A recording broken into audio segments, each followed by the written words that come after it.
Good evening, everyone. Thank you for attending the Thursday, February 6, 2020, regularly scheduled Board of Selectmen's meeting. I ask that we please all stand for the Pledge of Allegiance. I pledge allegiance to the flag of the United States of America and to the republic for which it stands, one nation, under God, indivisible, with liberty and justice for all. Thank you. Next section of our agenda is reserved for those people who are in attendance who wish to briefly address the board. If you are planning on speaking on a topic that is coming up on our agenda, please clarify now to see if you want to speak now or during the agenda item. Do we have anyone who wants to address the board? Looking at all the throngs of people with their hands up. Okay. Seeing and hearing none, moving on. Are good to know. Yes, it's an honor tonight, Hebron Business Spotlight and Public Service Announcement. And we're here to honor two former selectmen, Claire O'Brien and Brian O'Connell, for their years of dedicated service, for serving the town in many capacities, but mostly for serving on the Board of Selectmen. So if they would come up to the table, we have a little gift, an appreciation. Clara, that is for you. Brian, that is for you. Sir. I think it'd be appropriate if you open those up and a little insignia. Do we shield our eyes up? Brian always wanted a fancy watch, so I took it upon myself to buy him both a Rolodex. Perfect. That's what we like to hear.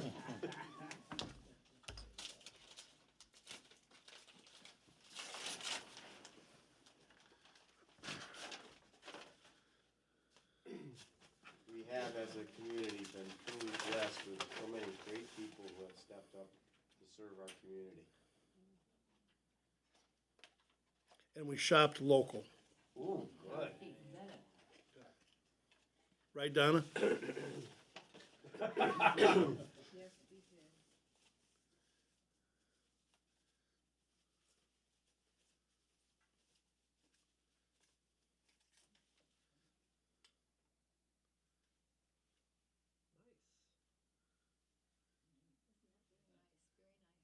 Wow, that is nice. Read the little insignia if you would. Honoring Claire O'Brien, Town of Hebron Board of Selectmen, 2015 to 2019. Thank you for your time. And honoring Brian O'Connell, Brian D. O'Connell, the Town of Hebron Board of Selectmen, 2007, 2019. Thank you for your time. Wow, that's a long time. Good job, right? Congratulations. Thank you. If you both would still stand up here as former selectmen, I'd like to call up John Soderberg. We're also going to recognize John Soderberg at this time for his many years of service and dedication to the town of Hebron. John, this is for you, from the Board of Selectmen. Thank you for your service. John has a total of 50 years that I know of, 20 as Hebron's resident trooper, and 30 years as the town's first serving, right up until 2 weeks from now, wetlands agent. 1 week from now. 1 week from now? Not that It you're keeps counting. changing. Yeah, don't make them work longer than It the keeps actual. changing. But thank you for your service, John. Well, it's been a pleasure. Thanks, John. We got you something that we thought would be a little bit more fitting with what you do and your Oh, wow. style. Oh, that's great. Look at that. It's a watch Beautiful. made out of wood. Yeah, John's cool. a woodworker, and he is. That's real nice. it's Thank got a you. nice story to that. Yeah, thank you. You can read that, but thank you again. And again, we have been just truly blessed. Well, thank you. Thank you. Congratulations on your retirement. Well, thank you. Thank you. Congratulations, Sean. You and your family. Now, do you have any plans or just Nope. retire? Nope, Just gonna retired. hang That's it. around. Hang around. Enjoy life. We did all our traveling and whatnot after the last retirement. Oh, okay. You're not leaving the Lions though, are you? No, Okay, no, good. no, no. You gotta stay around in some capacity, Well, 50 John. years there too, so. Okay. Now he could be the president all this time. No, we always have been, already have been. Thank you, Clara. Thank you, Brian. Thanks, guys. Thank you, John. Very much. So I want to Thank. There you go. Clara and Brian, when I came on the Board of Selectmen, they showed how to be a selectman, bipartisan for the community. And as selectmen, I think they both made a huge mark for the town. What Brian's done with land acquisition will be talked about for years, decades to come. And obviously, Clara's 22 years working on WPCA has to be a record. Has to be a record. And really, okay, in second place then. But again, it points out, what the Board of Selectmen is all about, which is a bipartisan board for the good of the community, in which, you have a chance as a selectman to make a mark with maybe one of your strengths or many of your strengths. And you two both did it. And you showed me how to be a good selectman, hopefully. And thank you so much. I'd like to say something about John. Sure, you might. This John. Okay. Your mic. Okay. I know John firsthand, how he operates, because I've had my own wetlands issues. So the most you could ask for in an authority figure is somebody who's fair, who listens and dispenses justice in a reasonable way. And John, you're certainly that person. Even before we knew each other, you were that way. So I admire you for that. And I also, it came to my attention that you were one of the original founders of AHM. And that's something to be hugely proud of, because that's an institution in our town. And I hope you stay involved in that. Clara, I don't really know you. I guess either Peter and I are taking your place. We'll try to do a good job. And Brian, we've been friends for quite a while, and I've appreciated your advice and your leadership for the town. So thanks, guys. As I say, we have truly been blessed. Truly been blessed. And it's a pleasure and an honor to have known all of you guys, and to work with you. So, thank you. Okay.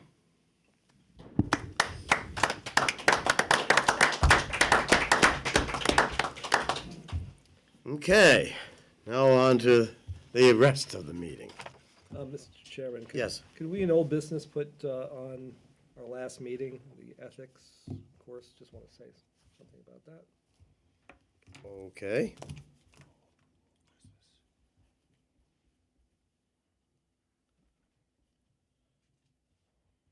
Okay. Thank you. You're welcome. We have a proposed motion, and this is a letter from Michael McCormick resigning his position from the Zoning Board of Appeals. And he is doing that because he was appointed to the Board of Finance.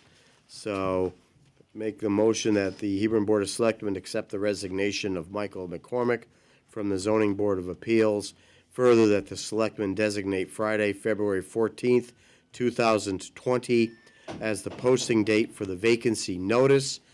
The 35th and final day by which nominations shall be received is Friday, March 20, 2020. Hearing the motion, any discussion? Hearing none, all in favor, signify by saying aye. Aye. Opposed, abstentions, so be it. Thank you. Okay.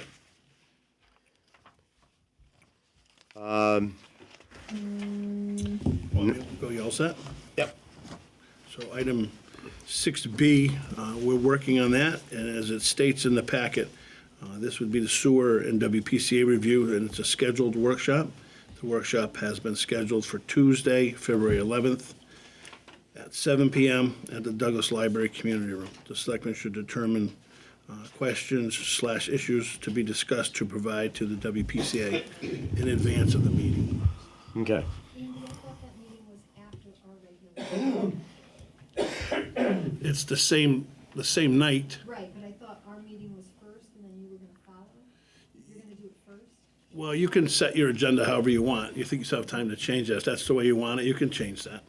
Okay. We just I wanna think make it would sure be we have better it the that way. same night. Yeah, I think we'll have it after Okay, It starts at 7:30. all right. Okay, good. I thought about what Peter had talked about when about streamlining exactly what the bottom line issues are. I'll just tell you what I think. First, it's the what is the legal authority that by which the WPCA and the Board of Selectmen are operating. So I think we need a lawyer to talk about that. If we get the questions that we want, I'll send to you. You want them at the meeting? You want them to come to the meeting? I think it's kind of important that he be there, that Ken Slater be there or somebody like that. Okay, I'm not pushed back. He won't probably be able to answer that right then and there, but, I actually talked to him at the ethics meeting. He had a pretty clear idea. okay. Yeah. But I'll see if he's available. Okay. I'll call him tomorrow. And that's not to say I want to change it. I just want to understand it. The second thing is how do we determine our users' fees? And that's number 2. And then number 3 is how are we determining that we will have a long-range stability of the new work? So those are the 3 issues or the 3 questions I have. What was the last one? How are we planning to make sure that the work that we have is not viable, but that it doesn't degrade quickly or whatever? Okay. I was gonna say, I believe I had sent in to you a couple weeks ago, a list of questions. Yep, So you may just wanna send those out to the other select people. okay. And, that way there, everybody's kind of on the same page. Sorry, did we went kind of fast through number 1A? Yeah, we didn't do. We didn't do it. We didn't do 6A. Oh, okay. That was fast. I was going to remind Andy of that. You beat me to it, John. I heard people want to streamline this, but that's, Yeah, I had 6A in my hand, and it was like Oh, 6B, Michigan's okay. not streamlined. I agree. Yeah, mine must be, that's my fault. What was the first issue that you wanted? we want to know I want to know how the WPCA and the Board and Selectmen, what their legal relationship is, and if there's any question if it would be changed, what would have to be done?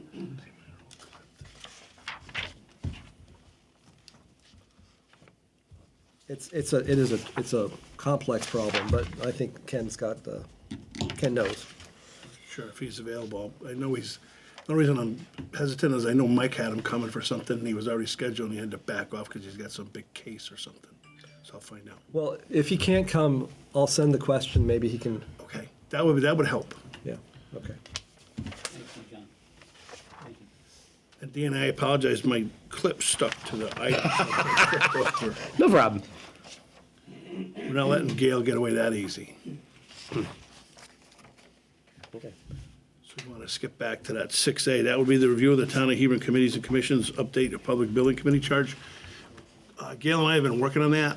It wasn't finished. Okay. For today. There's quite a bit that's there. And I think there's some more work to be done. So if we could carry that on to the next agenda, we'd appreciate that. Fine with me. Anybody have objections? No objections. Okay. Could I just ask, we were going to review other committees, commissions. Is there another one we should move on to? Does anybody have any suggestions? I thought about that, and I said, maybe we better wait until after March, because we're already meeting 2 meetings a week for the whole month of March. Okay. That's, Okay, we have the sewers and yeah, we have, okay.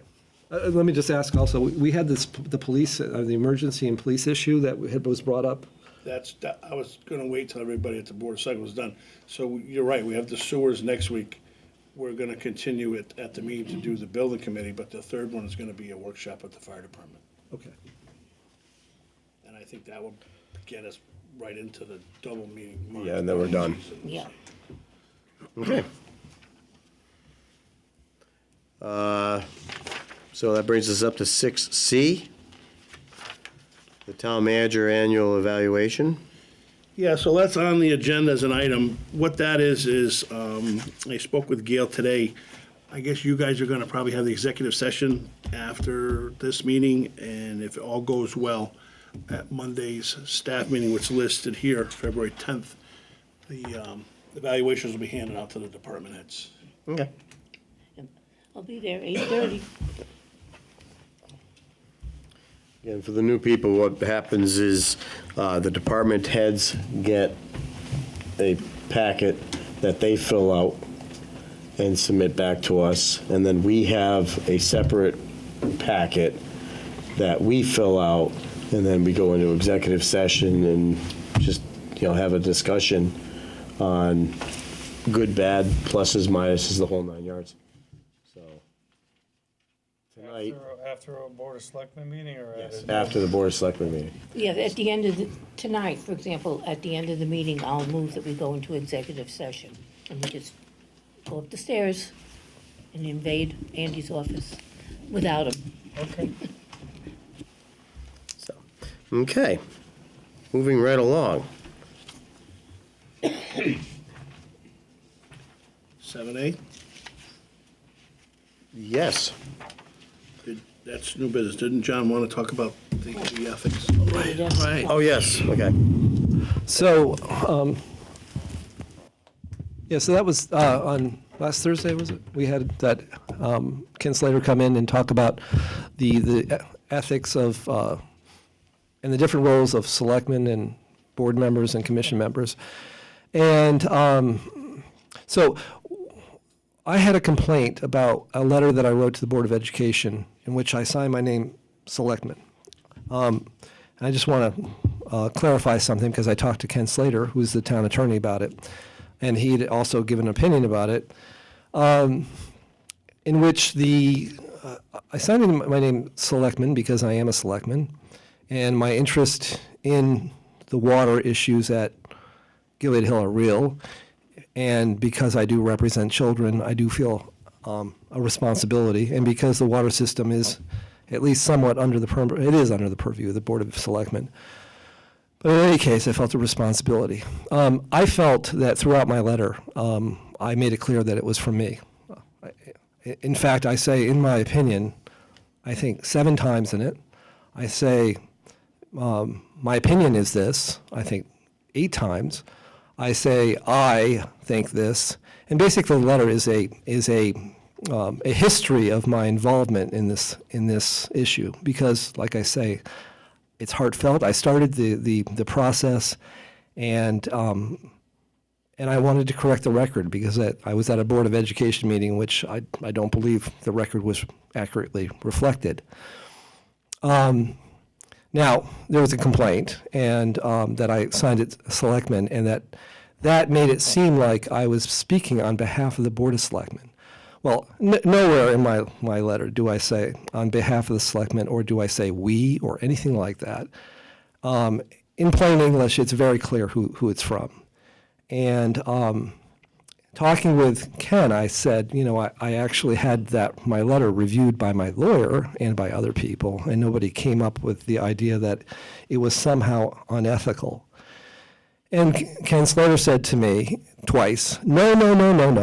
There is nothing about that letter that was unethical. It's a matter of best practice in writing. I'd put Selectmen at the end instead of putting it in the body, and that's how he would prefer. So it's not a matter of law or statutes. It's not a matter of ethics. If you're clear that who you're saying you're from, because I would never say I'm writing on behalf of anybody, if anybody knows me. I'm writing on behalf of myself.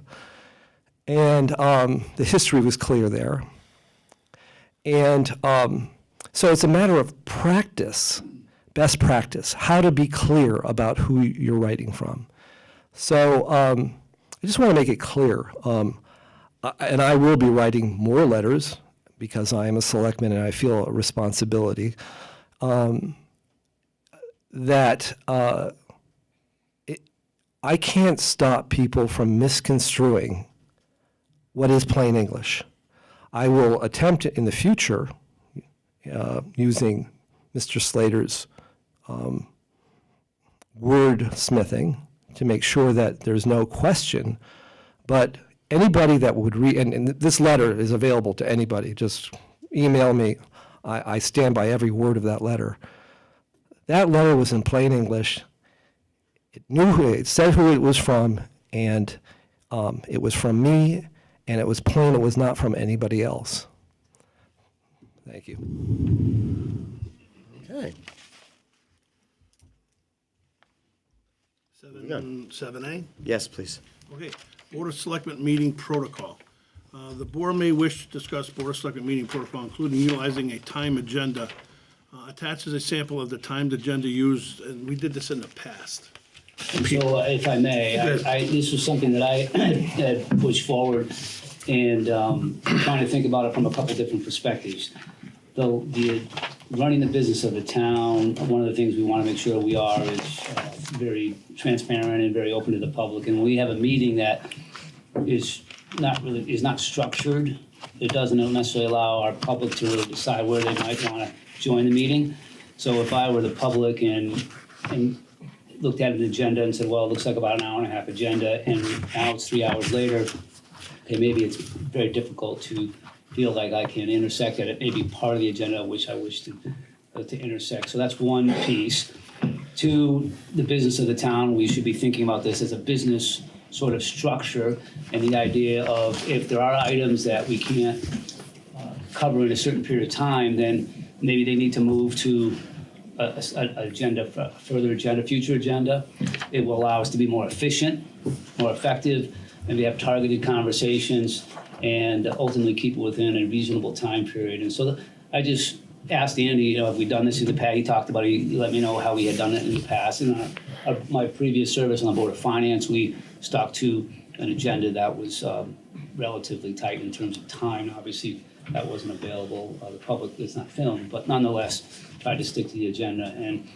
And so what I thought was an opportunity to talk about that, support our chair in terms of helping everybody stay on task, stay on point, not wander too far from the topic. If it looks like we're not getting enough information, then we're going to be more efficient maybe about gathering some of that in advance so we can stick to the agenda in a timely manner and move through topics not quickly but more effectively and more efficiently. So that's some observations from my first few meetings. Thought that may be an opportunity for us to discuss it in more detail. And then also thinking, if I could, maybe one more thing about the workshops, is in talking to a friend of mine who serves on a similar position for a community that's about 3 times our size.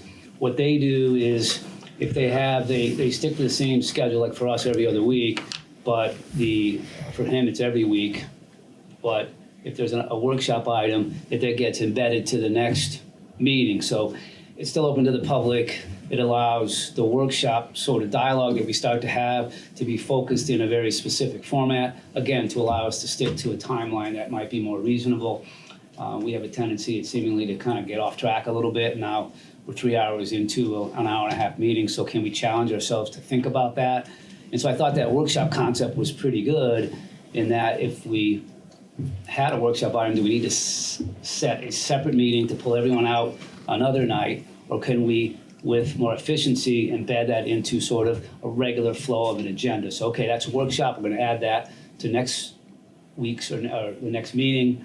So I really wanted to talk through all that, because it seems like there's some good dialogue, but an opportunity to be more efficient and respectful for the time of the public, as well as for those that are attending the meeting. So it was just an observation, and I appreciate you putting it on the schedule for discussion. And you had provided an example in terms of like.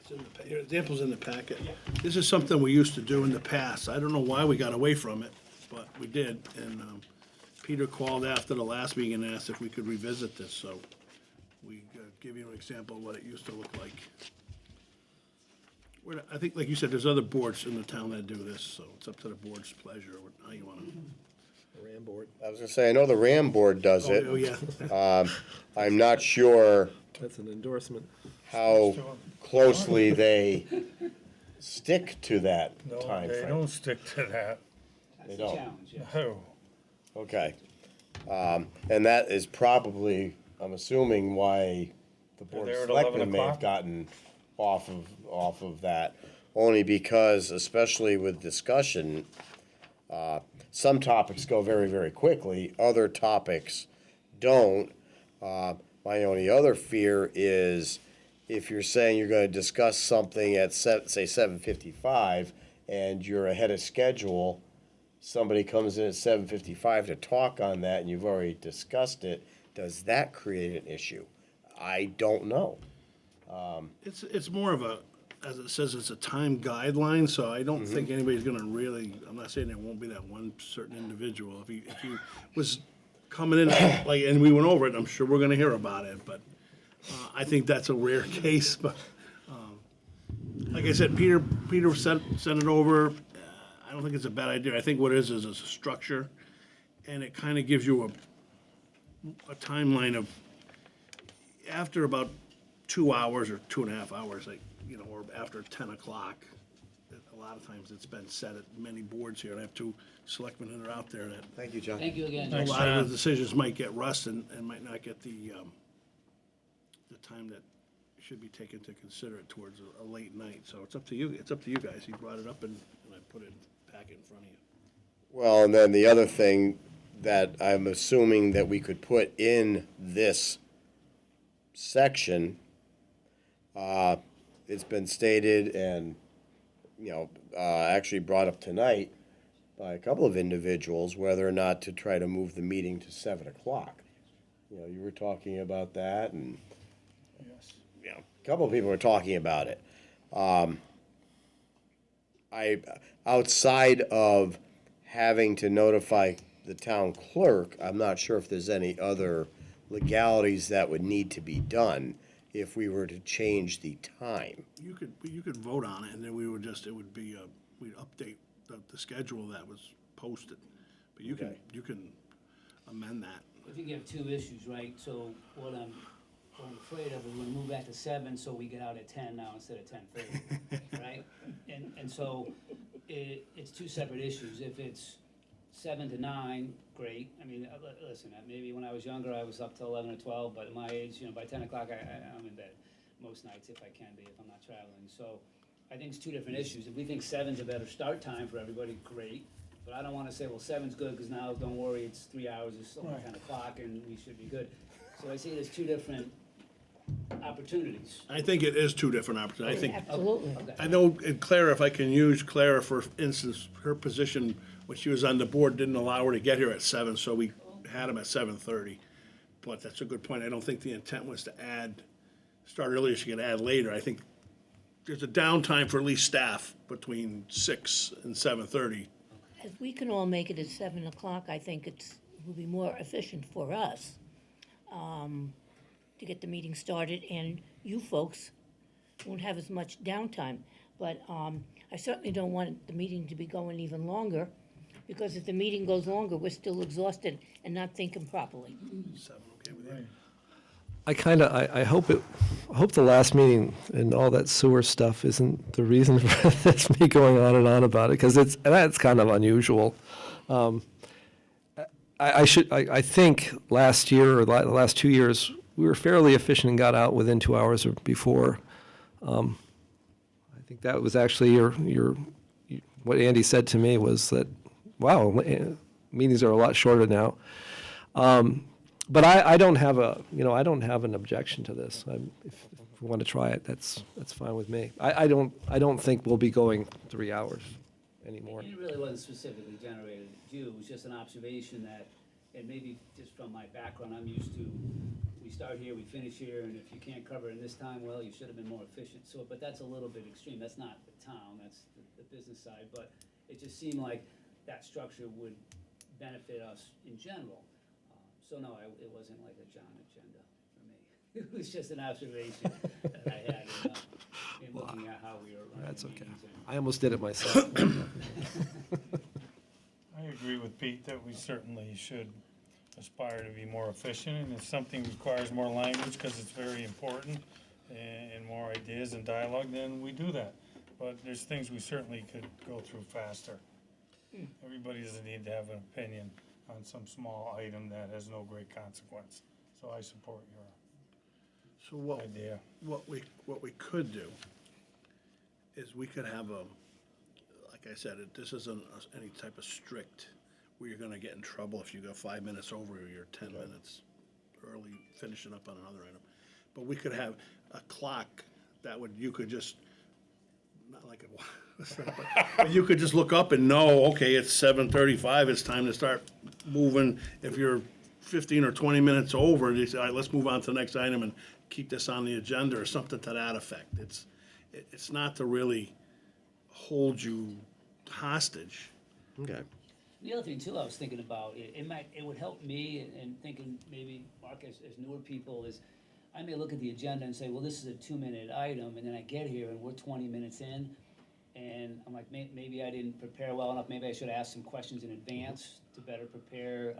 It would give also us an idea of what the intended time period, and so maybe a more important item we put for 15 or 20 minutes, okay, I've gotta really make sure I'm putting my, perspective in the appropriate context of the timeline. So it could help too, Yeah. as we kind of think about the importance or the Yep. length of some of these topics, it might help me too. And I just want to make sure that everybody knows to help. That's the reason we have the agendas. And if there's a question, or if you see something in the public or in a newspaper, you got a question, if you can call the office and we'll tell you what we know, and you can form an opinion yourself, and then if it still needs to be on there, but maybe some of that stuff could be nipped.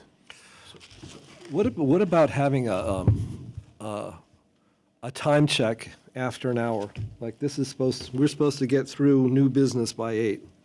And if we aren't, we need to, So bigger blocks. yeah, bigger blocks. I know I'm willing to try whatever the body wants to try. I was gonna say, by and large, we're usually out of here, I'm gonna say 9:15, 9:30. Yeah. Many times. But I'm willing to give it a shot. The other thing, I know a lot of times if I have any kind of real concerns over the printed backup material on an agenda item, I'll email Andy. What's happening with this, or whatever my questions are. A lot of times, a lot of my questions get answered even before I even get to the meeting that way. Or at least I have a better understanding. And that's one of the reasons the previous boards of selectmen have us send the packet out that early, the Friday before the Thursday meeting. That sometimes is a Hercule's task, because they're still waiting for information or data Right. to come in. But it's so useful that time, because I get to read it and be prepared. right. And know what I'm coming into a meeting about. So I I'm love saying getting it that's on exactly Friday. what that's for, so you can Right. call if you have questions, as Danny often does, or email, and we'll respond the best we can. And that could help with the limit at the meeting if you have some of that ahead of time. I see this as 2 items. Can we first vote on starting at 7? Sure. And then do the other one? Make a motion. Okay. Oh, well, I move that the Hebron Board of Selectmen commence their meetings, their regularly scheduled meetings at 7 PM instead of the previous 7:30. So, one of the motions, or both, they have to say that you're gonna modify the Existing, list that's already Okay, been I adopted. said the regularly scheduled meetings instead of 7:30, but Yeah, modify the Okay. annual calendar. Katie, listen to Donna. Just so you know, the next 3 meetings, the February 20th, and then the first 2 meetings in March, the 3rd and the 5th will be special meetings. Okay. Because we're changing the time, and it's within 30 days. Correct. So would it behoove us to have the motion start at a specific date, like as of I was just gonna ask April? that. Is there a better way to You do could that? do that. that way if Okay. you had to add something to the agenda, It allows it us, it would allow you to do that. because otherwise, as a special meeting, we would not be able to adjust or modify the The agenda. meeting when we're sitting there, so yes. So if I we would- were to do it at starting the first whatever that meeting date in is, April, Is that when would it that be would be right? then, Well, Donna? we can look it up. Well, your March meetings, if you want your budget meetings to start at 7 o'clock, because right now they would be starting at 7:30. think the budget meeting started at 7 is a very wise thing to do. Absolutely. Okay, Jim. Board of Finance, would that You like that create an too, issue? David? Yeah, we'll be all right. It is what it is. I mean, pretty broad when you're reviewing the budget. Could be creative Yeah. in preparing the agenda. We can make it so you can, So our regularly scheduled meetings with the new time would start at what date then? The regularly scheduled. I'd wait to bring it up until after, because you want to Budget change. meetings will start at 7, but our meetings in between. You can, the March 3rd and the March 5th meeting will be special. Okay. And February 20th. Unless we set a date that we start Yeah, the that's- 7 o'clock. That's what I was asking. Right. Let's do that, let's pick a date. April 3rd.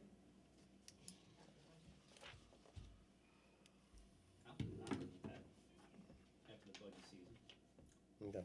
April 3rd. Okay. Okay, John, you all right? Oh, yeah, yeah. April 3rd? so I'd like it sooner, but if it can be April 3rd, let's do it. Well, as I say, the problem with, when you change the date, you have to give a Notice. 30-day notice. That then pushes us into special meetings, which does not allow us to add or modify the agenda. All right, so I'm for April. We March lose 3rd. flexibility, so the April date is definitely So- better. If that's Don't as mind soon as- trying it, but if that's, that- if yeah. that's as soon as we can do it, let's do it. Okay, so, Do you want to hear what I have? yes, Yeah.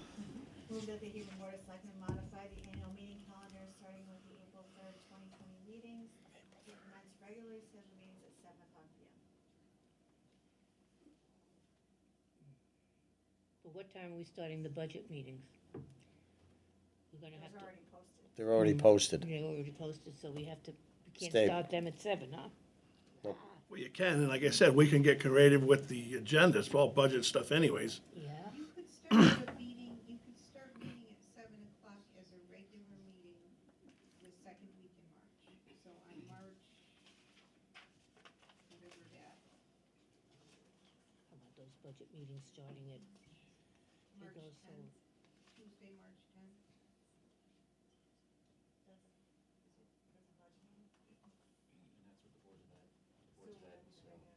oh, that one goes on interminably.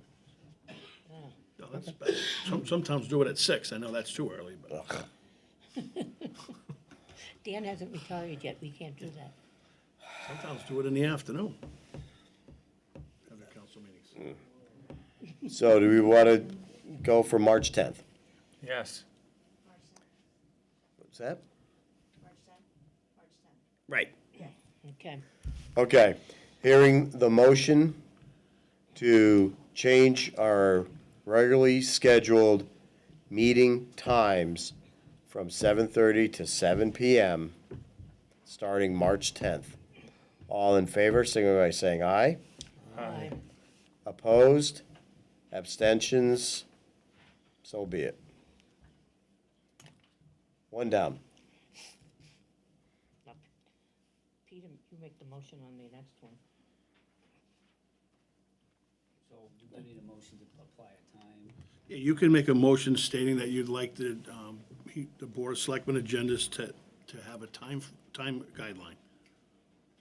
Okay. So I make a motion that the Board of Selectmen have a time guideline with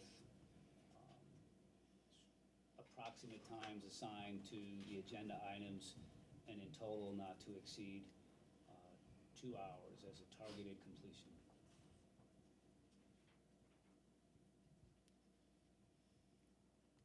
Do we need to second that? Is that clear enough? I'm waiting to see if she's got it over there. Okay. Should be. Move that the Board of Selectmen have a time guideline with approximate times assigned to agenda items not to exceed 2 hours as targeted completion. Can I just add a word, non-binding? Yes, thank you. I'm Could just, you see the gears going around in my Yeah, I head? don't want to get in trouble, I just, like Right. targeted. Well, I'd actually like it to be a little, well, Flexible. flexible, yeah. I mean, if we come to a point where we say we should have one-time check, and if you're satisfied that we're going 2 hours, which we pretty much do, I think it's a great idea to have a time check. But I'm afraid that we're asking for trouble if we have it. I agree. There's just people that take things literally. So do you think if we interjected a non-binding, we could still move forward with what it was out? Oh, yeah. I'm for it, Okay. absolutely. Whatever, we'll see how it works. It is called a guide. Right. I know, and it's I approximate. wasn't gonna say anything, because that's why we use the word guideline, but Yeah. that's still, you can add that as So well. you would interject a non-binding word where? I put it, move that the board of selectmen have a non-binding time guideline. That's good. That is phrase. as approximate as That's possible. good. Okay. All right. I would say that we've spent enough time on this in the interest of our newfound feelings towards efficiency. We've probably exhausted It this takes a while topic. to get up to speed, Yeah. making progress. Yes, this one went on. We have a second. Second, Okay, and any further discussion? Hearing none. All in favor, signify by saying aye. Aye. Aye. Opposed? Abstentions? So be it. Great. Took long enough, okay. Well, this stuff takes time. Okay. Staying in concert with the time here. Proposed ordinance amendment. So this is 7B, item 7B in your packet, attaches a memo from the town clerk, Carla Popowitz, requesting the Board of Selectmen consider ordinance amendments to bring the ordinances in line with the charter for some appointment town agencies. There are some discrepancies in the number of members and alternates, and an amendment is required. Additionally, the board should consider a proposal to increase the membership of the Open Space Land Acquisition Committee to add another citizen-at-large member, and ordinance amendment would be required. A public hearing would be required to move forward with these proposed amendments. A suggested date would be Thursday, February 20th at 7 PM. Okay, now question. If we move our starts what? Right, but that starts March March 10th. So we're- Okay, so we're we're okay. good on that one. Okay. This is for a public hearing. yeah, but I think we have a board meeting. If we move our board meetings, You're right. but it starts after No, this, it's after that. so. My gears may be a little rusty, but they still rotate a little bit. A lot of squeaking. Okay, so, make a motion, then we'll open up a discussion. Move that the Hebron Board of Selectmen schedule a public hearing for Thursday, February 20th, 2020, at 7 PM at the Hebron Town Office Building, 15 Gilead Street, Hebron, Connecticut, to receive public comment on proposed ordinance amendments to Chapter 14, Section 14-8, Section 14-11, Section 14-12, and Chapter 42, Section 42-7. Any discussion? Hearing none, all in favor, signify by saying aye. Aye.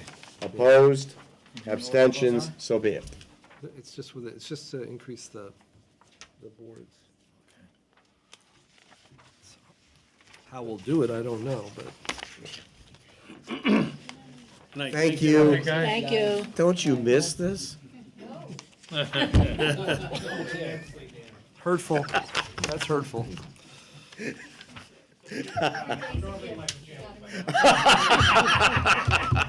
Thank you.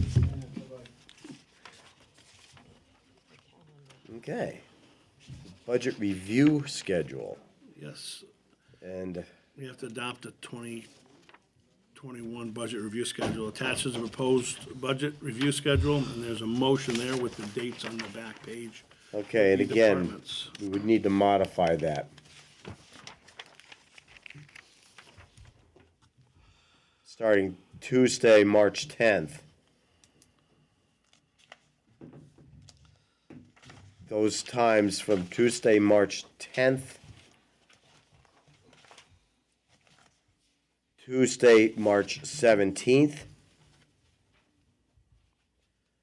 Thursday, March 19th, Tuesday, March 24th, and Tuesday, well, actually, there's no times for March 31st. That would be the snow date. 19th as well. I did the 10th, 17th, 19th, 24th. Would have to have the times modified back 1/2 hour, 30 minutes to meet with our newly proposed, Just changing the date from, Hybrid. the time from 7:30 to 7. correct. So, make a motion that the Hebron Board of Selectmen adopt the 2020, 2021 budget review schedule as amended. With the amendment being the time, start point. Did you take a minute to look at departments and everybody's okay with who we got coming in and when, for Yeah. the most part? Yeah. Okay.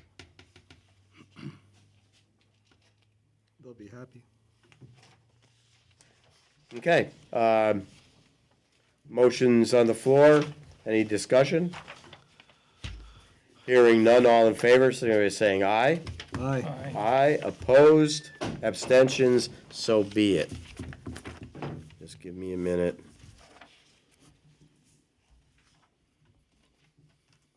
Board of Finance is gonna have to adjust their meeting schedule for the March meeting. Now, when do they meet? They meet with you on those. Right, but when is their meeting? The next regular. Okay.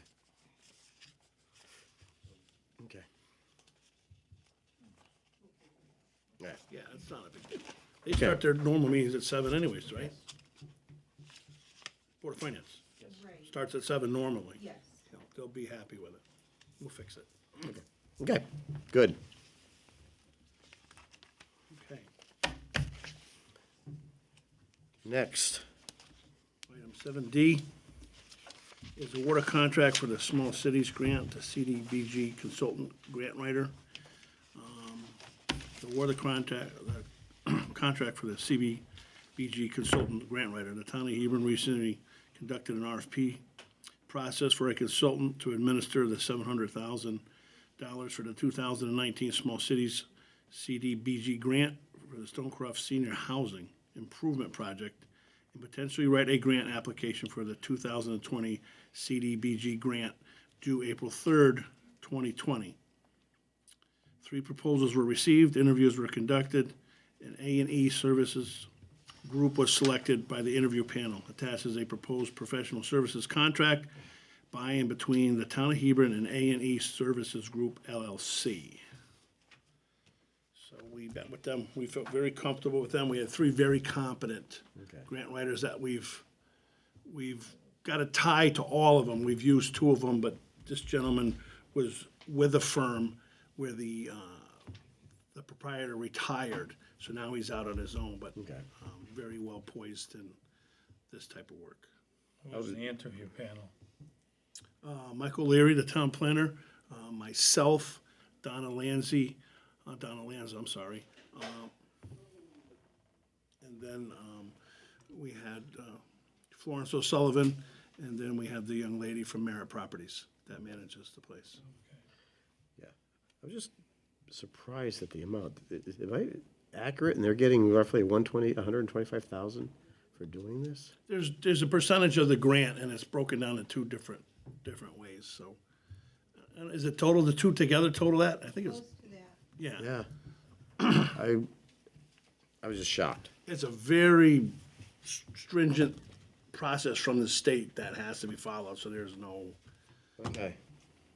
Okay. Can I make a comment about that? I actually wrote CDBG grants in Hartford, and I feel the same way you do. I went to courses to learn how to do it and realized that I wasn't very good at it, but you can hire people that don't do a percentage wise of doing it. That seems astronomical to me. if it's 125,000 out of 700. Just my comment. My whole nonprofit ran on community development block grants. No, they are involved. You could hire your own grant writer for under $25,000 to write grants for the city, for the town, for all year long instead of just two of them. My feeling. Was this the cheapest? I don't recall. Oh, there was all different, they were, different. Go ahead. They were all within the same, Yeah, how you looked at them, they all came out apples, pretty much apples, just in a different way. Did we look at hiring a full-time grant writer? No, what we did is we just, I know you're new, but what we did was we had the previous Board of Selectmen approve us to apply for the grant. And then we got the grant, and the conditions of the grant, as you just stated, we have to go to school and get the training, You do.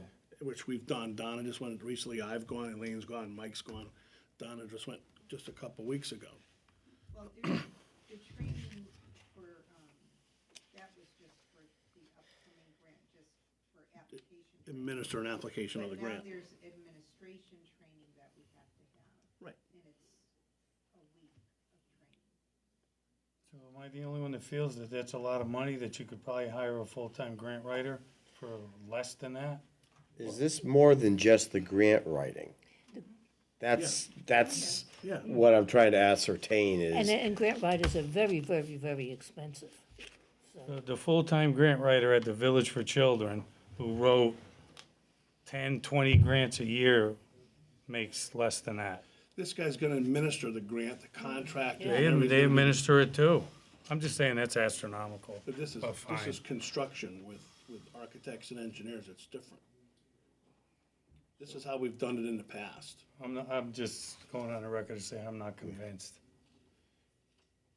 All I'm trying to say without being argumentative, if the board wants to hire a professional grant writer, then that's the direction we need to take, but we can't apply for grants and follow the criteria. Right. And then when it's time to award it, Well, we didn't just don't explore, award it. what it would cost to hire a grant writer and to find somebody who has the qualifications to write CDBG grants and to administer them afterwards, so we didn't say that. And we can get more bang for our buck, and they can explore other grants too, which would be beneficial to the financial health of this town. That's just my feeling. I just one question would be, where does the money come from? Does it come from net of the grant? Like, so we have 700,000, we keep Yes. 500 and something, and then there's that grant. Does that net amount get factored into what we intend to use the grant for, and is that an adequate amount of money to get what we want? when we apply for the grant, we submit a list of projects with a total. Yeah, And then when we get approved, that portion of administering that comes out of that grant. gotcha. And because otherwise, if we, I guess, and maybe another topic, Mark, for another day, because I don't know anything about what you obviously have a background in, but ultimately, I'm just thinking about then how it gets paid for, because otherwise we'd have to come up with 125 grand out of some other bucket, right? And then we'd have to do a little Yeah, exploratory. we about- could hire a new it's whole- position. I mean, like, that would be like a workshop, okay, does that bring enough revenue into the town? So That's that a would be a good- good thing to explore. That's a good point. And so that's probably a great way to look at it as an absent of this, because my, just to learn, okay, if that's net, if that's within the grant money, well, that's how it's paid and factored in, so that's why it starts to make sense, even though it seems a ton of money. But- Mark's got a great idea, it's a great idea, but what we were charged with Yeah. is we don't pay these people anything to write the grants, they only get paid for when we get them. So that's where we didn't want Right. to hire a grant writer, as he states, which is the other side of the Avenue. coin. And We then can we do don't that, get it. but we chose to go out with a firm, and we don't pay them anything, they write the grant, and then if we get it, then they get a percentage of it to administer it. So the CDBG grant allows you to use their money that they're giving you to pay for your grant writer? Yep. And you only pay them if you get the grant. Gotcha. So that's the process that we used in the past. okay.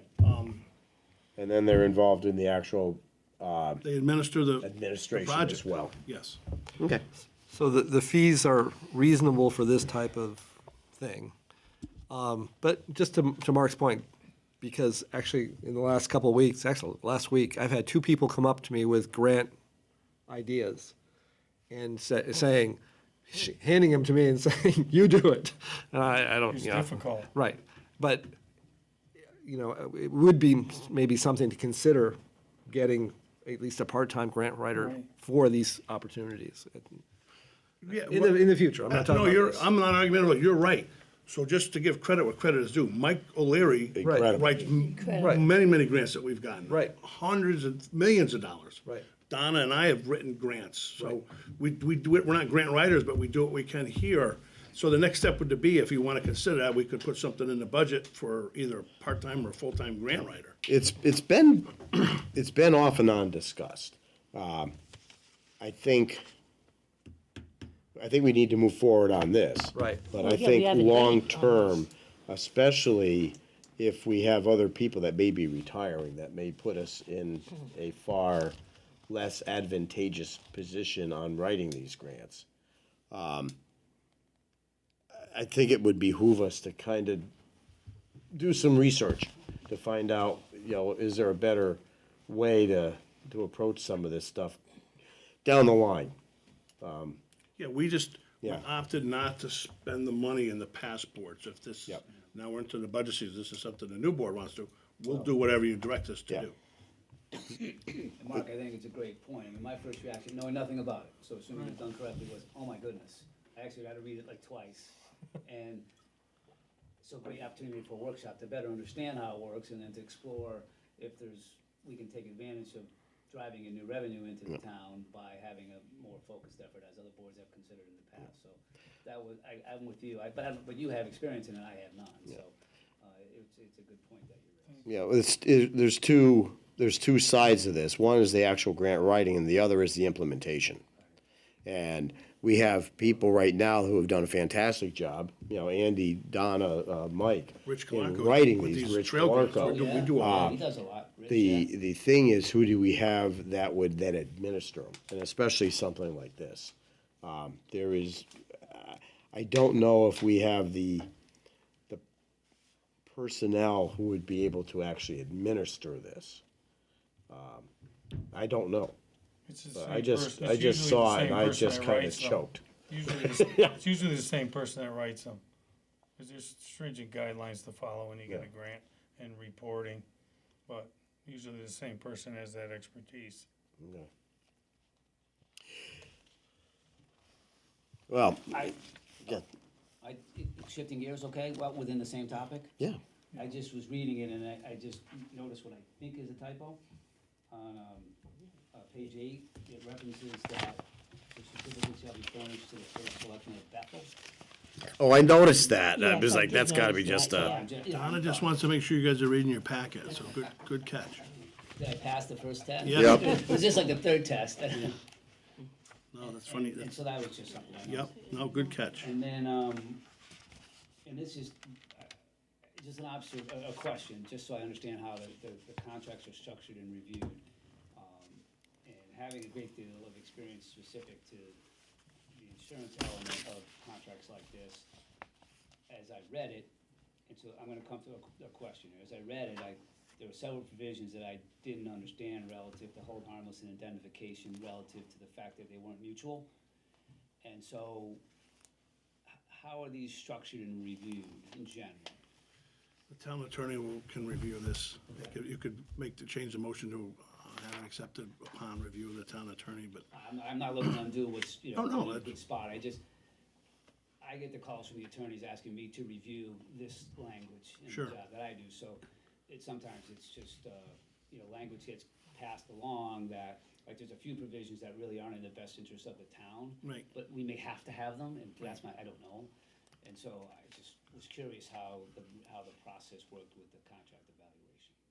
I can sit and tell you that we looked at it, but you caught the typo, so I don't know how comfortable you're gonna feel with that review at this point. I'm not suggesting that it's wrong, it's an observation because No, I know. experienced in this thing, this area, so I just didn't know if there was how the process worked, that's all.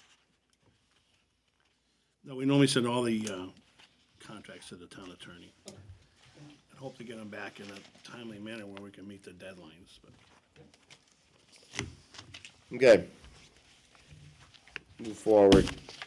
Move the Hebron Board of Selectmen award the contract to A&E Services Group LLC of Wolcott, Connecticut for the professional and technical services required to administer the 2019 Small Cities Community Development Program grant of $700,000 for the Stonecroft Senior Housing Improvement Project. Further, that Andrew J. Turney, Town Manager, be authorized to sign the professional services contract by and between the town of Hebron and the A&E Services Group, LLC. Hearing the motion, any further discussion? Hearing none, all in favor, signify by saying aye. Aye. Opposed? Abstentions? So be it. And then the next one, move that the Hebron Board of Selectmen authorize Andrew J. Tierney, Town Manager, to enter into an agreement with A&E Services Group, LLC, to assist the town of Hebron with the preparation of a 2020 CDBG Small Cities Grant application for the potential development of the Ripken property for senior housing. The grant application is to be brought back to the Selectmen for approval prior to submission, to the submission date of April 3rd, 2020. Again, opening up for discussion. Any discussion? Hearing none. All in favor, signify by saying aye. Aye. Opposed? Abstentions? So be it. Okay. So I just want to, let's remember in April to put Mark's idea about workshop on new business, I think, right? Well, on grant, on the grant. Grant, Yeah. Grant stuff. Okay. Any other new, actually, no. Draft agenda for the 2020 meeting?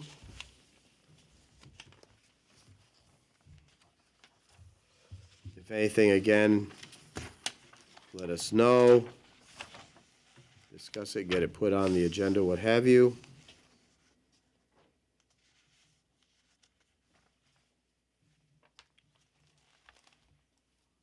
Okay. Town managers, or any other new business first? Hearing none. Town managers report.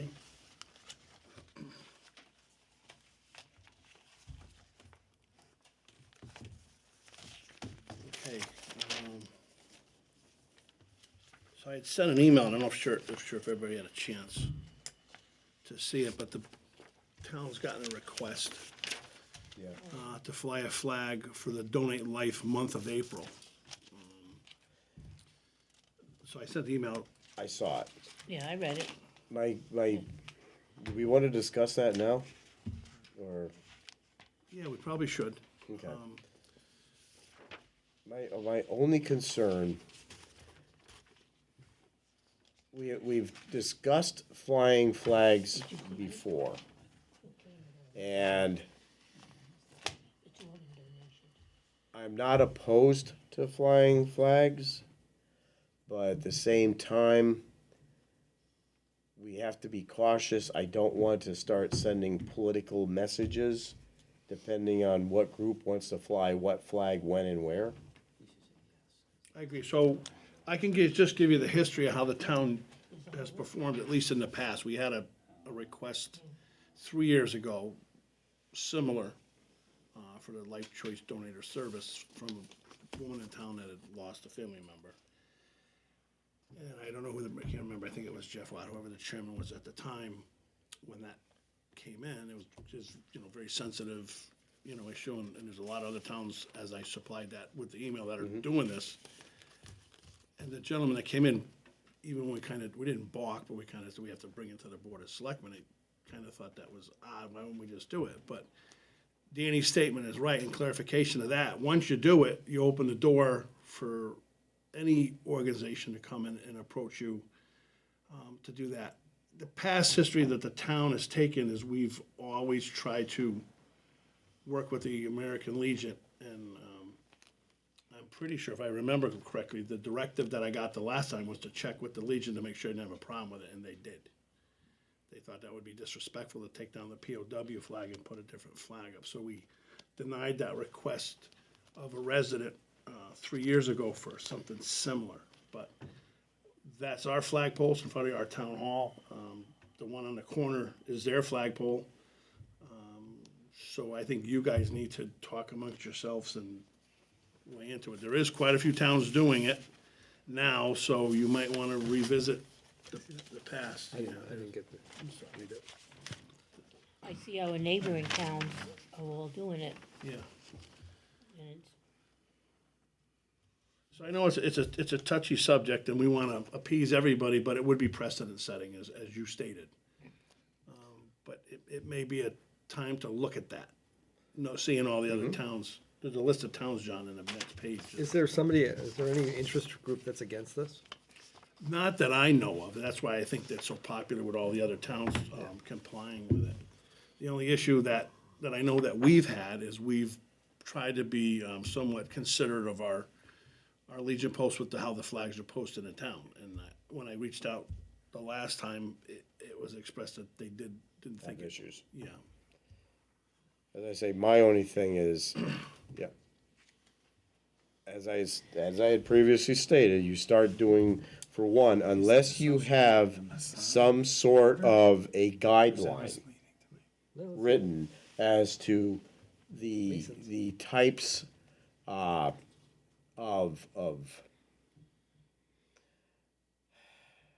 trying to think of the right word, messages, whatever that you want to send. You know, there's so many good groups. I don't want Hebron to be characterized as getting involved with topics that may be controversial to others. You know, the health topic, cancer, breast cancer, all of those are, you know, fine and noble, good entities and you know, but there may be others that you may say, I'm not real sure I want to be flying, you know, that specific flag. Are you, so it seems like the programming for donating tissues and organs is good, but it's coming from the Masonic order, so I assume those are Freemasons. So that seems problematic to me. where you It says put it? Masonic. It also said Marlboro in there too. So, yeah, we could approve it since it's Marlboro, yeah. well, we What does need that it, mean, there's Andy? 160 towns, and He this is is, 120. he's involved with the Masonic and his wife was. Now, whether this is a Masonic sponsored thing, I can't. That would be problematic if it is. Is it really? I mean, the Freemasons used to be controversial. I don't think they're controversial now. Now they do the Children's Burn Center and all that stuff. George Washington was a Freemason. So Yeah, Ben Franklin too. I'm a have Mason. you ever watched documentaries on the Freemasons, John, on the History Channel? I think I actually read a book about the Freemasons. There was a history of controversy, Yeah. but I'm not sure. I don't know about choosing orders or private clubs like that. I just, it seems a little problematic. Maybe we should table. Think about it. You got until April. Yeah. Well, just my opinion, since we're all providing commentaries, I'm with Dan in terms of, and others in terms of, we have to be consistent and having guidelines. And the fact that the town may choose not to fly individual flags does not mean we don't individually or even as a town support the good works of any of these organizations. Because obviously there's good in tissue and organ donation and all that, but I think we do open ourselves up to some potential significant criticism or inconsistency because how would you say no to the next one? And then what if you have too Right. many? You say, well, the Cancer Society is more important in May than the Girl Scouts or, you know, whatever it is. And we start to, I think we do have to structure guidelines to be consistent. And again, our support or appreciation for the charity and the good work that it does or the task that's being outlined doesn't necessarily have, that could be separate from the fact that we don't want to fly a flag. Because I personally wouldn't want to take the POW flag down myself. Right. That's my opinion. And so then I would say, well, we need another flagpole, and then, you know, so I would agree. I think this is something that we'd have to discuss relative to guidelines to make sure that we provide consistency and fairness in anyone's application for us to fly a flag on town property. And that's my perspective. We probably need to discuss this a little more. Well, it sounds like we have enough uneasiness that, Yeah. no. Okay. Do you So want we're tabling this? to table it, or? Is that what We're we're doing? just, Let's keep it on the agenda for next month. We'll have a month or 2 weeks to think about it.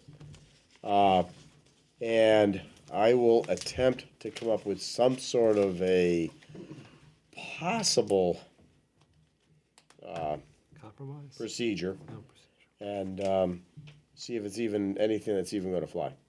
Yeah, I To Mark's question, if it isn't the Freemasons, then I'm withdrawing what I said. I don't know what that is. as I read this, as he's the chairmanship of the Masonic Organ and Tissue Donor Awareness Program and involvement in Donate Life Connecticut.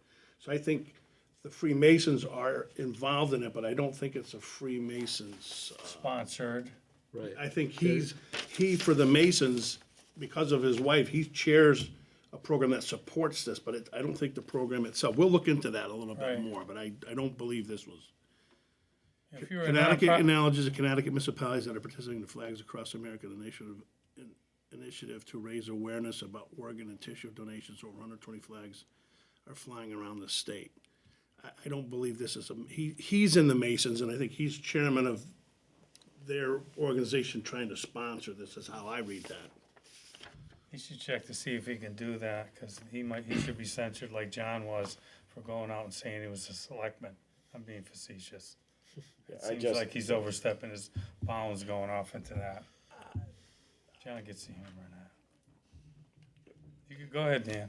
no, as I say, I would suggest that we table it, think about it for a couple of weeks. If anybody wants to take any kind of a stab at trying to write something, 'cause this is not the first time that we have been asked to fly a flag for a specific cause or group.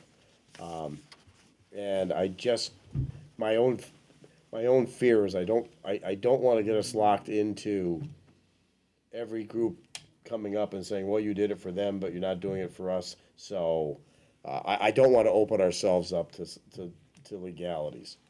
So I don't even think you should create a crack at guidelines. I think what I'm hearing is we need to decide as a board whether or not we want to even do that first. Okay. Do we even want to create guidelines? Because once you create guidelines, you're basically allowing for the practice. That's a to good go forward. point. So I think next meeting is, do you want to jump into the deep end of the pool on this or not? Yes or no?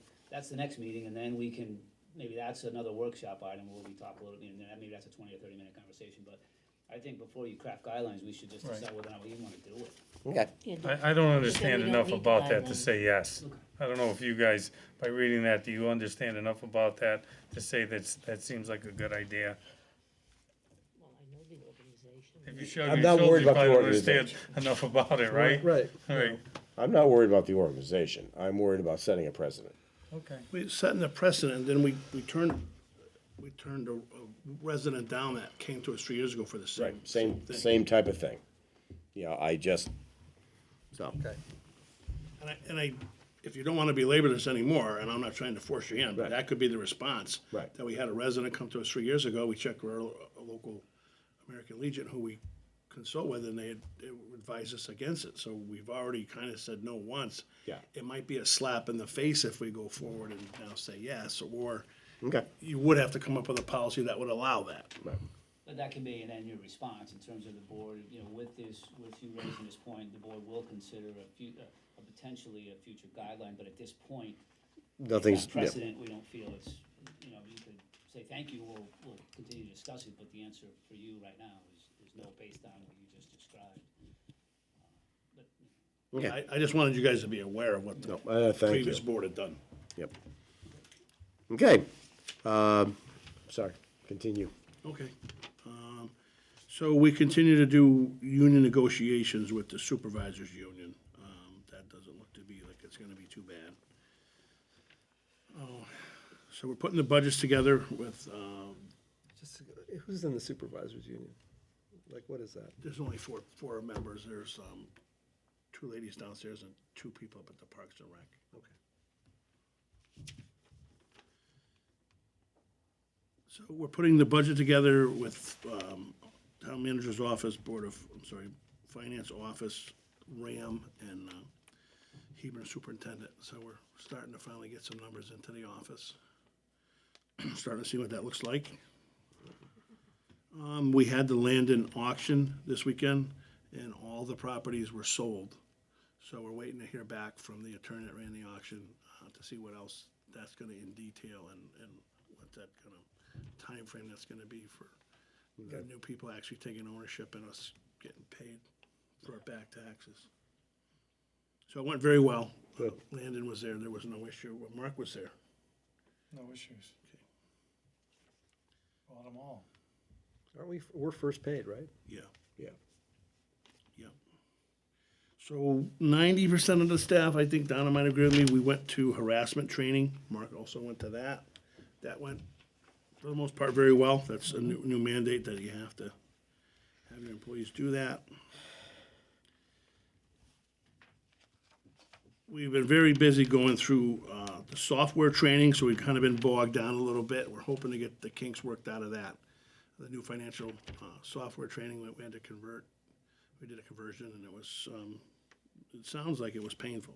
And we continue to find some quirks, but we're working them out. I met with the Andover Town Administrator, and we're looking at ways that we could try to consolidate services. And also with the new superintendent at Hebron Elementary School, he's been talking with the superintendent in Andover, and they're trying to hopefully somehow broach the subject of some sort of regionalization. So that's where that conversation really started. I know we tried starting it when our superintendent gave us notice that he was leaving, and that backfired, but. What particular services are they besides Board of Ed, Public Works? What other ones did you discuss? Parks and Rec, Rich is doing a maintenance program. We're doing some field maintenance over there. Some possible maybe partnerships with sweeping. Tree Anything trimming. would help. Yeah, it sounds like a good So we're idea. trying. So I know the chairman of the board of, the Andover Board of Education, and they are completely open. You know, there's been some hard feelings in the past, but if we found a way to get over that, I mean, Andover doesn't feel like it's respected, right? Sure. And they should be respected, but they know we are in a crisis, and it just makes sense, you know, given the history that we have. I think all of our small towns are in a crisis, and it's not getting any better on the state side of it. Nope. And literally, if we don't start working together cooperatively to try to manage some of these I'm going to say out of control costs, we're all going to suffer economic hardships like we've never seen before. This is reality. It's a sad, reality, but point blank, there's the pot of money to go around is not increasing as to keep up with the costs and the amounts of money that we need to operate. You know, there was an article in the Current just a couple days ago about how much the towns contribute to the budget. I don't know if anybody saw that. Yeah. We contribute $22 million. The 4 towns in the 55th district contribute $56 million. Hartford is poor. They contribute $59 million. So you think about that. And I'm not going to say, that obviously that we should be supporting Hartford. It's the city. It's the economic engine of the region, and there are a lot of poor people there. But we need help. I think that's the thing. Our mill rate's too high. It's a turnoff for people coming here, for business coming here.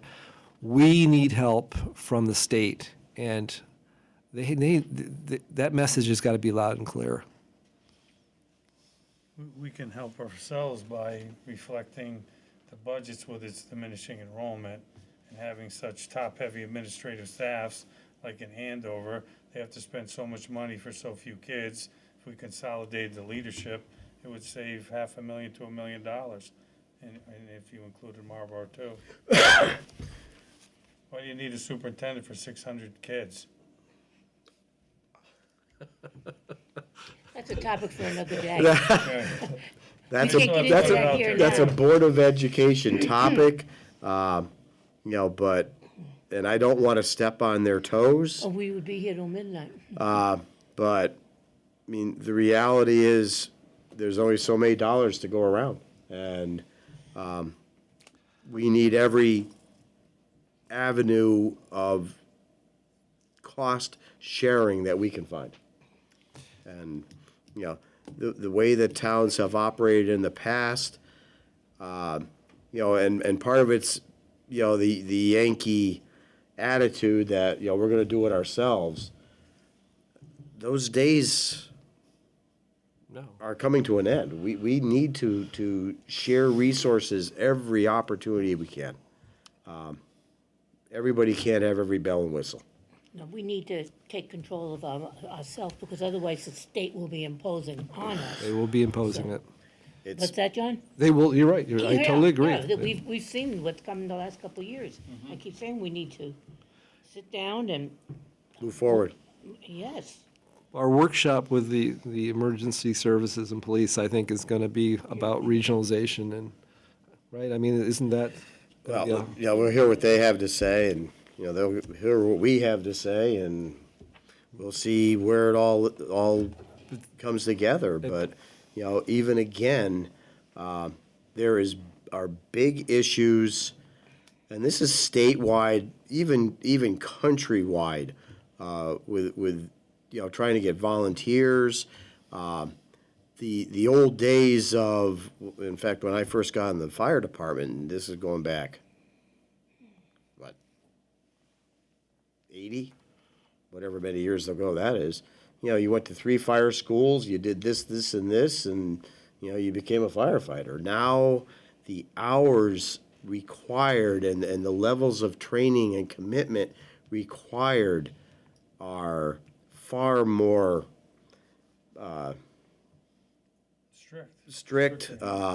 Becoming an EMT, nothing has gotten easier. The state has incorporated more and more and more mandates. I'm not saying that not for good cause, but it's made it harder and harder for so many of these organizations to be able to get and to retain good quality people. People after a while just say, you know what, I got a life, I got a family at home, blah, blah, blah. I can only do so much. And these are issues. The fire service is cognizant of them, and they're looking for answers. I'm not sure where it all ends. Okay, moving on. Okay, so the Chatham Health District set a budget this week, so they got the numbers to the towns. The towns that use Everbridge will be paying, there's like 5 towns out of it, and several towns that are with Chatham, a couple of towns don't use it, Portland, they go through the police department. So we lost a grant that we used to get, Chatham Health District, so they'll still hold the license, but the towns that are using it, they're gonna divvy up the cost of that. So we got the actual per capita for the budget, but there'll be an additional $1,000 for the towns that wanna continue to use the emergency system, which I believe we wanna do. Okay. So, just to make you aware, that's a change. And as we stated, we're gonna be working with the small cities consultant, the highly paid one. He's coming in tomorrow. Okay. As we discussed earlier, the sewer workshop is on the 11th, and I'll try to see if the availability of Mr. Slater to come to that.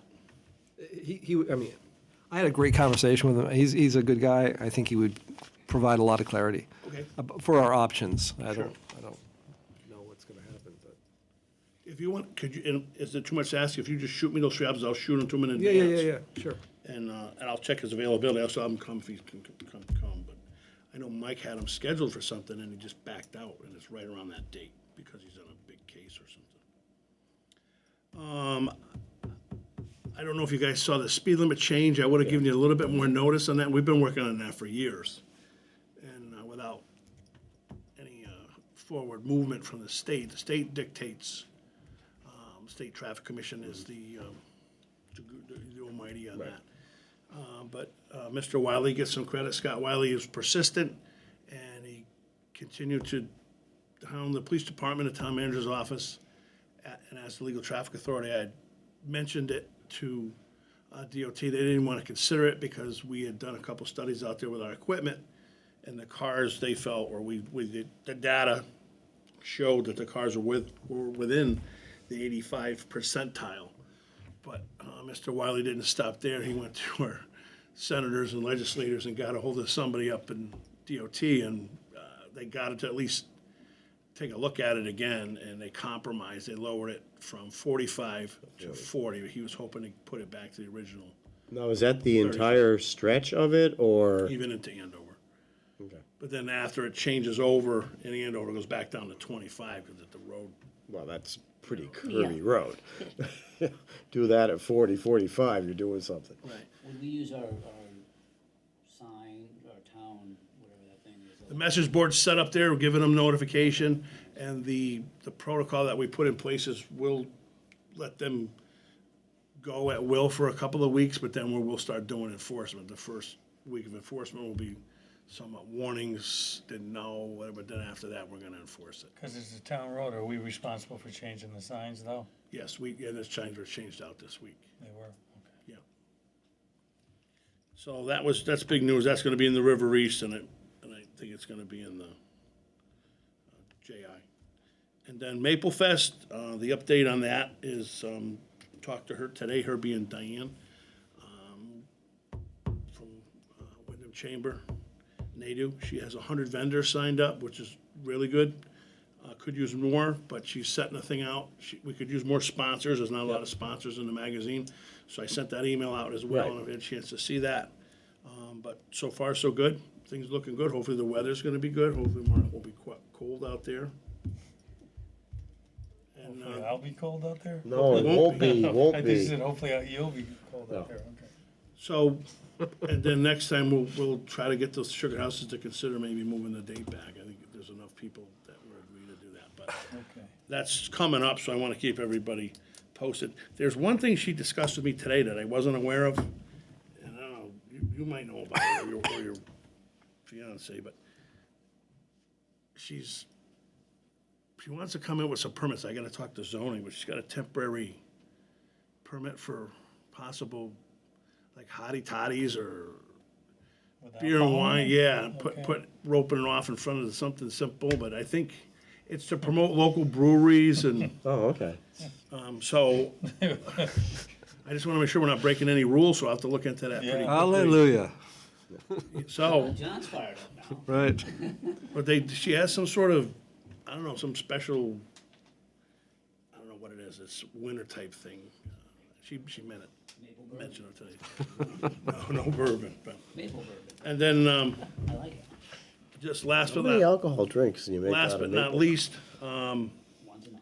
the numbers that came into my office so far were, Rams at a 2.88% increase, and Hebron L, I believe, is at a 1.95.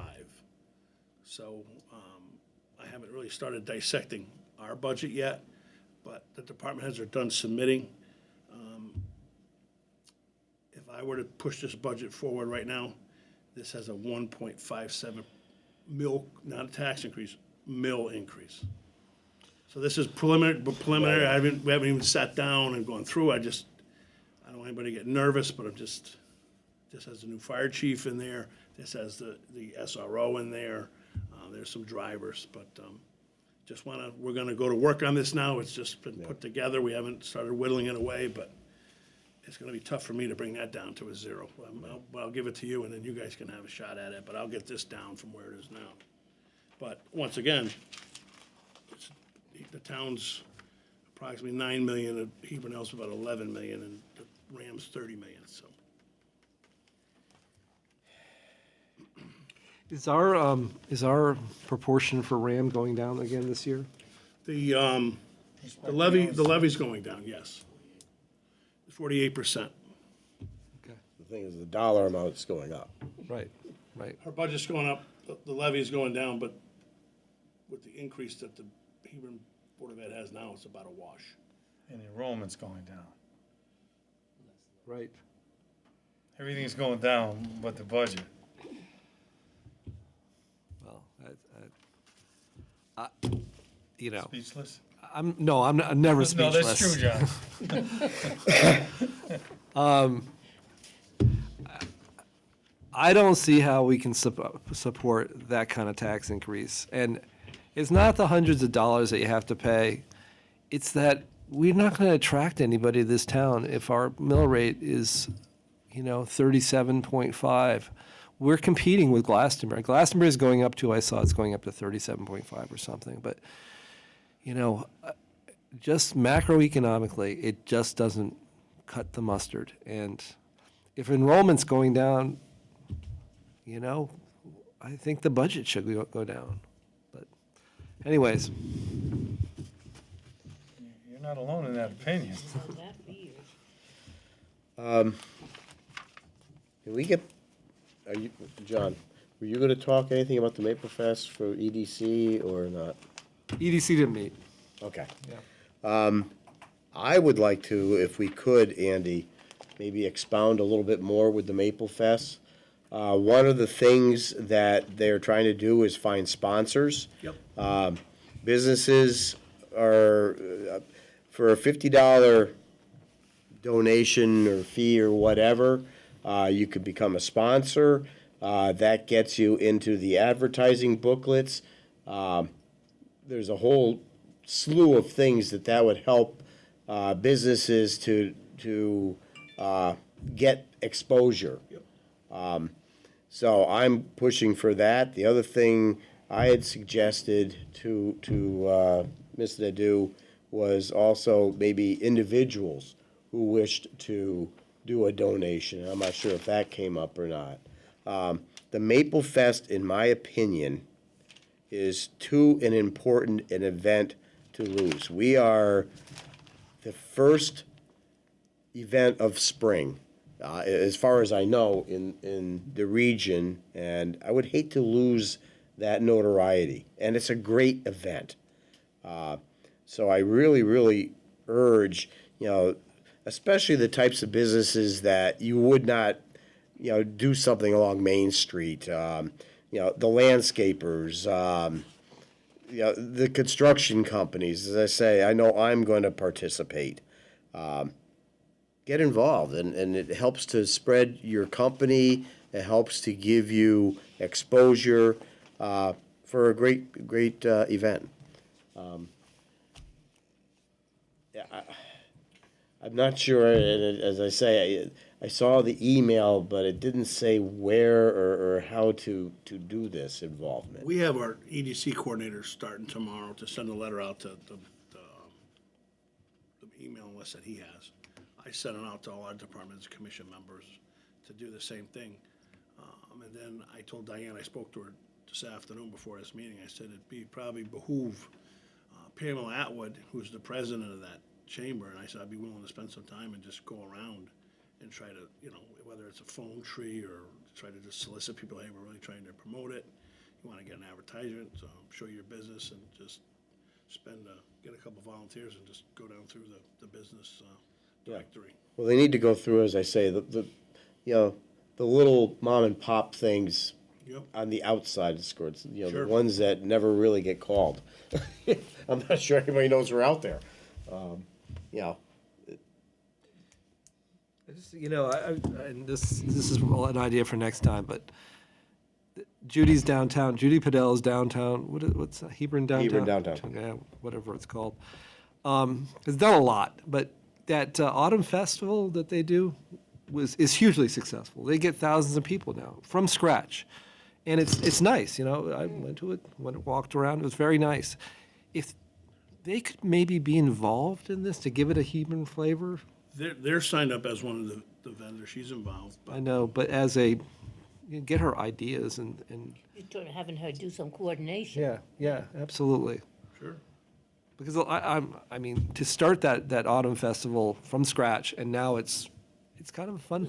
It's quite an event. Yeah. Moving on. Yes. Okay, Yes. okay, thank you. Consent agenda. These are items considered to be routine in nature, which the board may not need to discuss individually and may be voted on as a group. Any board member who wishes to discuss a particular item in this section may request the chair to remove it for later discussion and a separate vote if necessary. And we have 3 items. We have the January 16th, 2020 public hearing, the Poet Laureate Ordinance. We have the January 16th, 2020 public hearing, bazaar and raffles permit fees. And then we have the January 16th, 2020 regular meeting. And then we have the tax refunds as listed. I'd like to pull out the January 16th minutes. Okay, the minutes The regular themselves. meeting, yeah. Okay. So, hearing that, anybody want anything else pulled up? Okay. Move that the Hebron Board of Selectmen approve the following consent agenda items and motion contained therein as if individually adopted. That would be the January 16th, 2020 public hearing for the Poet Laureate Ordinance, the January 16th, 2020 public hearing, bazaar and raffles permit fees, and then the tax refunds as listed. All in favor, signify by saying aye. Aye. Opposed, abstentions, so be it on those items. And then you want to do the discussion on the minutes? Yeah, the January 16th regular meeting minutes, under guests, it should be C marks, not K. Under public comments, That's common. it has to be, yeah, I know. It has to be Catherine with a C, not a K. Same with me on emailing me. Stop calling me M-A-R-K. And then, under good to know, it's J. Connell, but we know it's John Collins.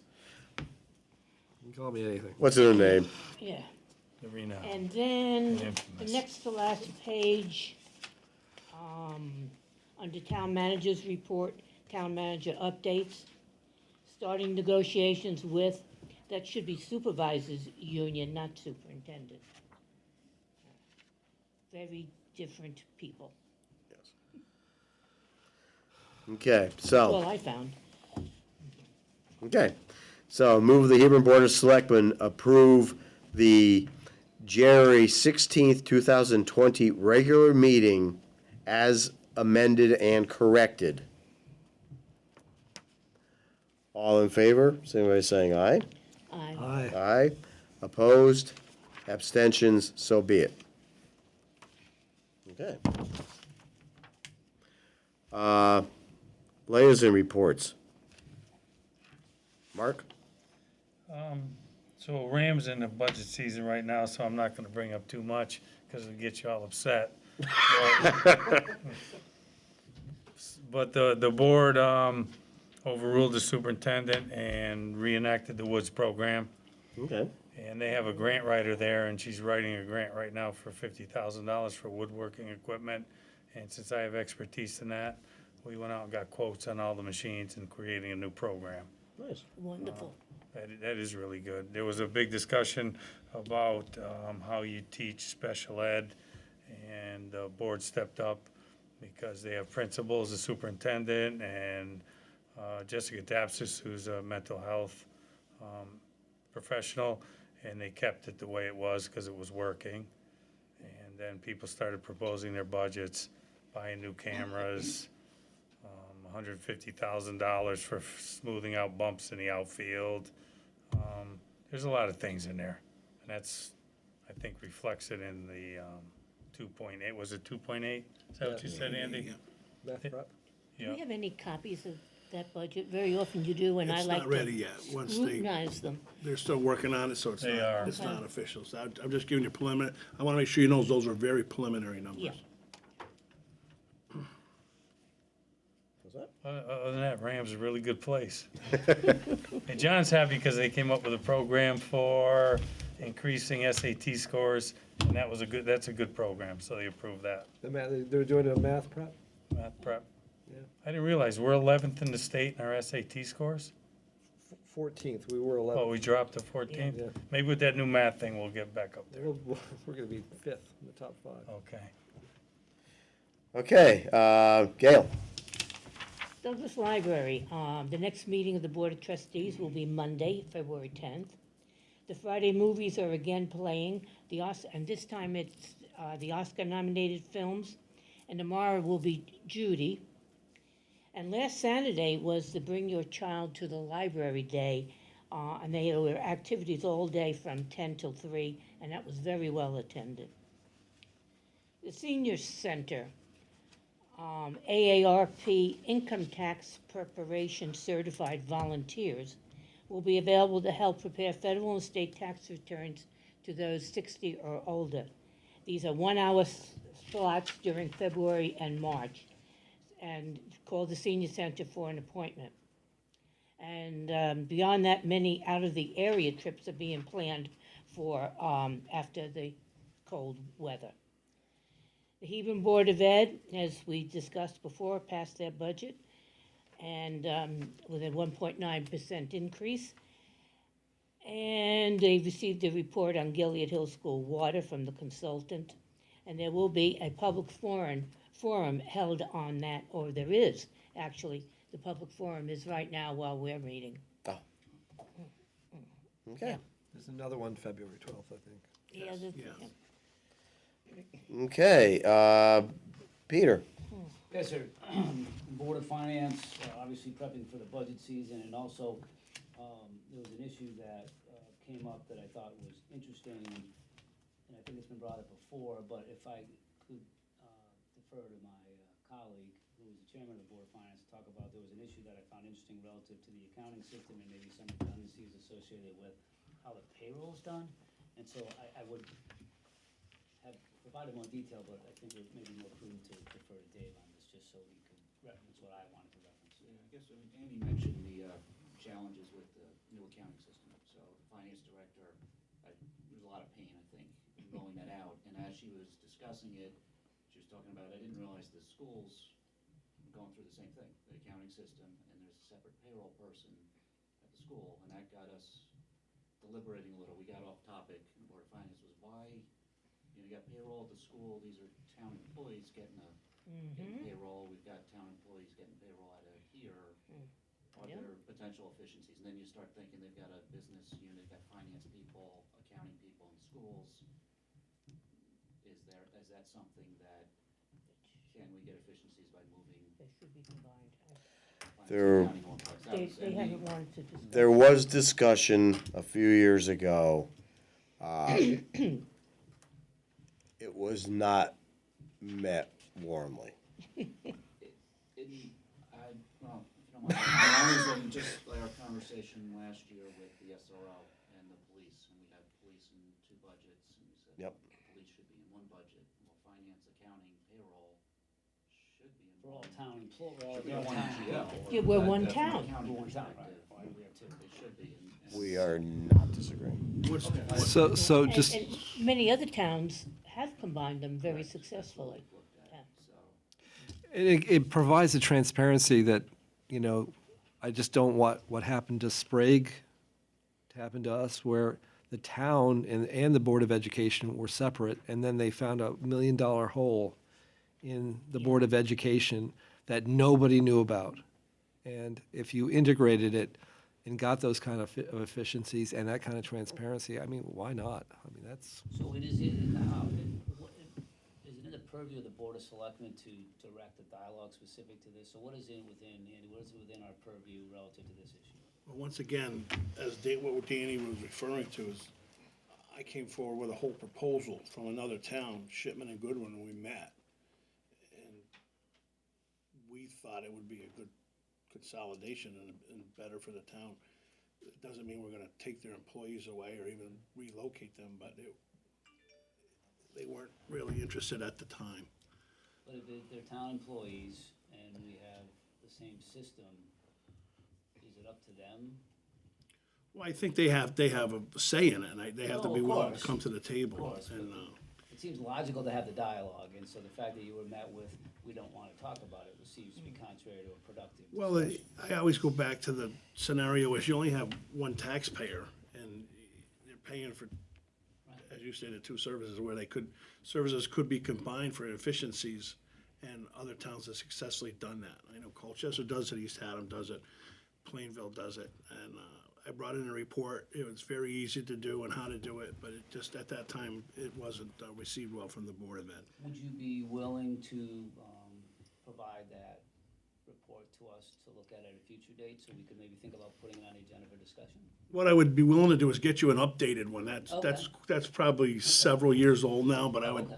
I could talk to a more recent town that's done it and probably have more updated information. Because I think with all the pressures, obviously, many of us have talked about it here in the last 15 minutes, we have to explore everything. And so a good idea that may not have been received well a couple of years ago just may end up being, the timing may have been wrong. So Sure. now, the timing is we have to look at everything, and that was a good idea that wasn't received well, but it was still a good idea. And it's all new people now, too, I was so. just gonna say, I was gonna make that point. When did you last approach them?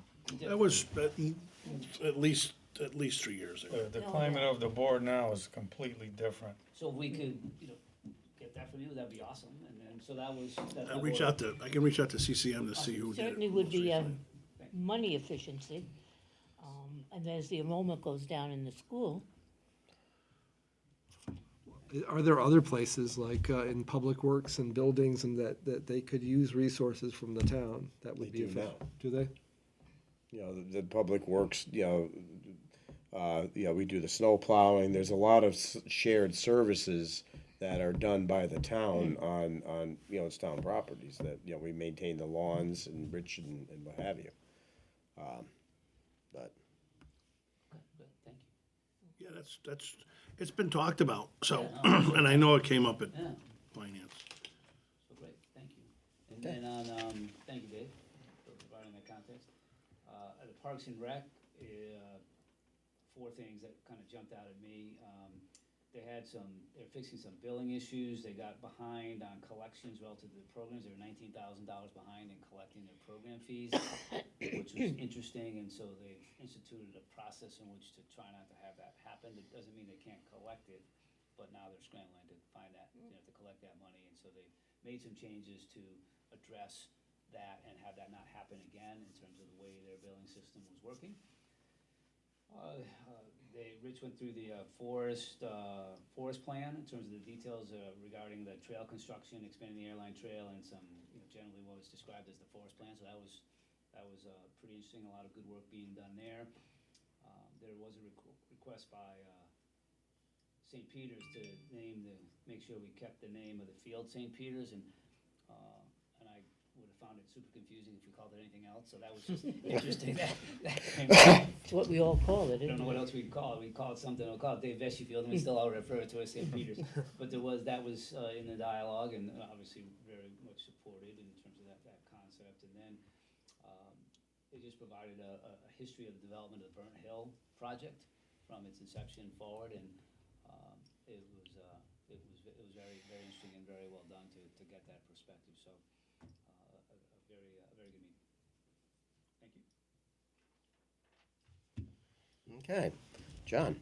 So economic development did not meet, but I did exchange emails with Mike about the slide deck that's being developed, the marketing slide deck, and that's coming along. HES drinking water remediation, I decided not to go to that one because I just thought they were paying invoices, and then they had all this good stuff in the minutes. So they're talking about the end game for certifying that the water is clean at the end of the project and what they have to go through. They're talking with Hungerford's in the state and everybody. So that's all coming along, and it's good to see that they're dotting their i's and crossing their t's now. So that's it. Okay. Myself with historic properties, more work's been done in the Peters house, or they're picking out colors, plastering is getting done. It's really looking very nice. really impressive. Fire department, at this point in time, they're gearing up for the Maple Fest, and it sounds like they'll also have tours of the firehouse, again, attempting to get recruitment up. And then, of course, they're preparing their ideas and all for the meeting with us. So that has not yet been slated with a date, but they're looking forward to that. And that's basically it. Andy, you've got your stuff.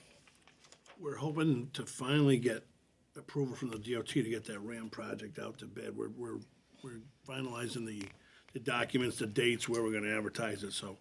I know there was a little back and forth today with one schematic for the cross flashers, so once that's squared away, which I'm hoping is gonna be by tomorrow, if not early next week, we wanna get that out to bid. So we're a little later than we wanted to be, but I think we'll still be okay if we get it out to bid next week. Okay. Been a lot of, Because we're anticipating a spring start on that, right? they wanna start mobilization and staging prior to the kids getting out of school, and if winter keeps going the way it has been, that might even be earlier than predicted, so we're scrambling to get that done, but we're, once again, at the mercy of DOT, and I'm not gonna say much more than that. What would you give to a percentage of it getting done? 50-50? No, it's a lot better than Okay. we've got some pressure on them now, All I've right. been calling them, so I think we're still good. If we get a portion of February out there, and they get the bids back early March, we should be okay. Mid-March. Seems like every project in this town that involves DOT. Take a couple of Chairman, years. can I make a suggestion on the next executive session? We haven't really got our valuations in, right, Gail? No, So, would it be best just to table that until next 2 weeks? If we get all of the evaluations in, Gail and I will tabulate it.